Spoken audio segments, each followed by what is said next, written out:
Cars now steer themselves through our cities. Robots hold steady hands in the operating room. And drones are redefining the future of war.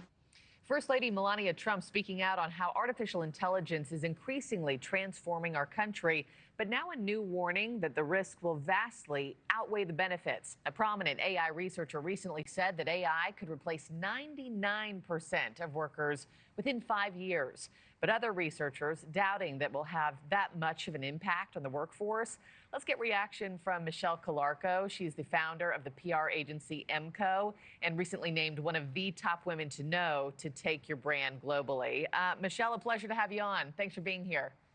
Good morning, Markie. Thanks for having me. As you know, very different camps when it comes to support for AI, where it's taking society, business, our jobs. Where do you fall in this debate? AI is rapidly changing the way that we work, that's for sure. In the communications field specifically, we're seeing AI used for all kinds of tasks, from writing press releases to generating messaging, even automating media relations. And sure, it gets the job done quickly, but that doesn't mean it gets the job done effectively. And in fact, Markie, replacing human expertise here can really backfire. Yeah, and so I know you obviously consult a lot of brands, right, who are trying to navigate this new era of technology. How do you guide businesses wondering how heavily they should implement AI when new research shows that the more and more people know about it, the less trusting they are of it? Sure. AI is a powerful tool. We know that. And there are some areas where it can be really impactful.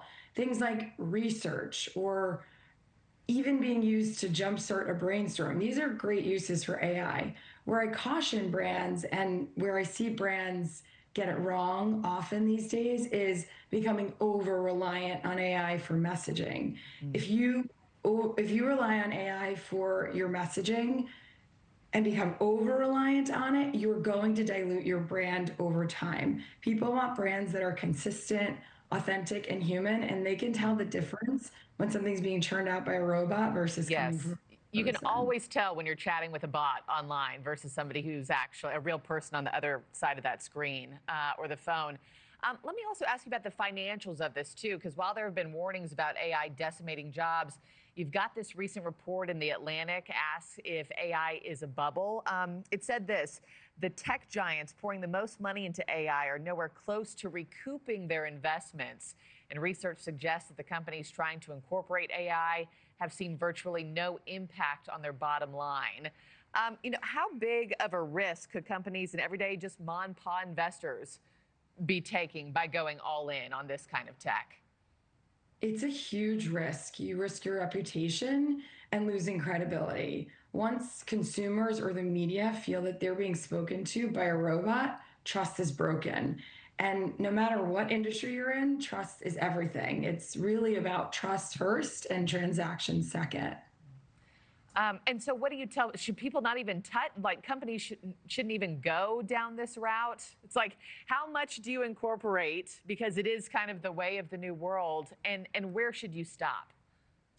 I think it's a hybrid of human plus AI. I think for the communications field specifically, you need to find the balance of that. The people who will thrive will be the ones who use AI for efficiency and then layer in things like human creativity and relationship building, empathy, authentic storytelling. Then AI becomes an assistant, not a threat.